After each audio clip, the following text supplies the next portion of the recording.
And as Nico's reports, local businesses are only just starting to realise the damage done by this once-in-a-century disaster.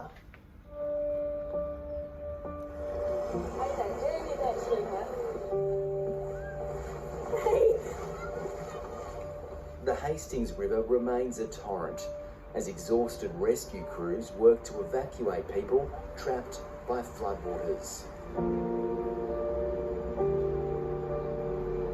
Scary. And I feel bad because we have to leave my dogs at my house. Probably a few more at least before we need fuel. My mum hasn't been home for about 3 days. So it's pretty scary, honestly. All right, we've got biscuits.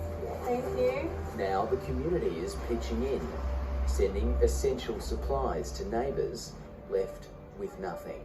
It's really heartbreaking to see my hometown in such a rough place. Everywhere is just in such a bad place at the moment, and I hope it gets better really soon. Cassie Herbert and her husband Troy have turned their garage into a makeshift supply centre. I can take a lot. I can take 4 tonne in that. So we've had up to 50 volunteers, people whose names I still don't know.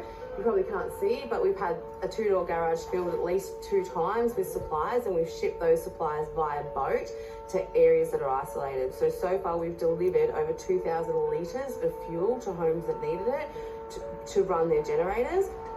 Troy's boat, Macquarie, and we give no to Adam I've just met. We're just trying to feed these surviving cattle. Now their attention has turned to the animals left stranded. Our farmers are telling us without food, without hay in the next couple of days, the cattle that have survived, the horses, sheep and cows, they will die. We organised a rescue and the locals, every local around here has asked today, do we need help? There's 2 boats coming to pick this up in a minute, and then we're going to load her in and take it down and feed them, and well, we've worked. We worked all our life for them, so we're going to save them.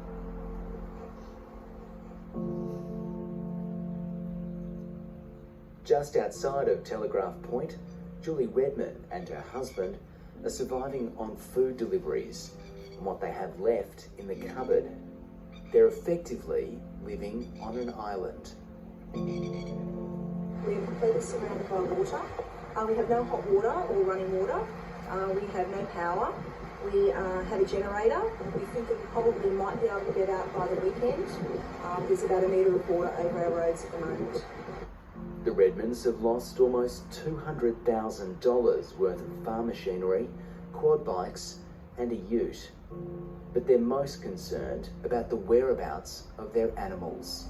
We've lost all our cattle, our beautiful horse fella, 2 alpacas, all our machinery, and it is absolutely devastating. We're heartbroken. We will not give up looking for Bella, and we live in hope that we are going to find her safe and well.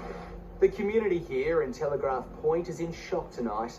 They've been left devastated by the rising floodwaters, and now they're trying to understand how they piece their lives together after the deluge.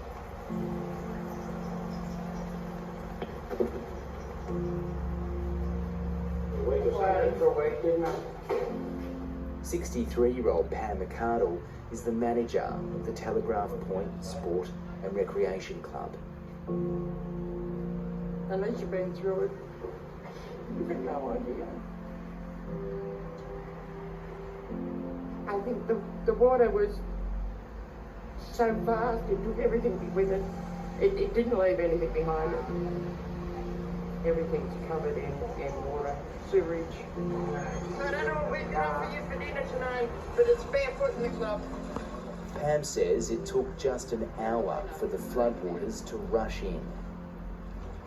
Incredible, I've never seen anything like it. She's been managing the club for just over a year. We took over. COVID moved in.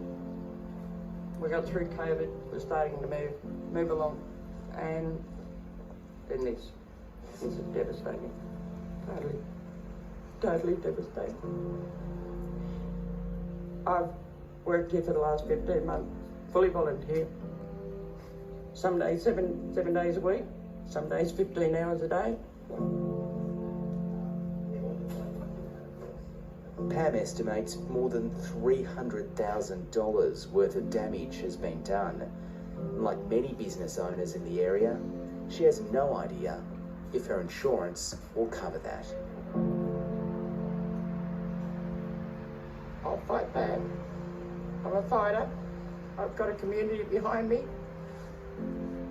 I got some wonderful friends out here. And we want this club up and running again, and we'll do it. We will do it.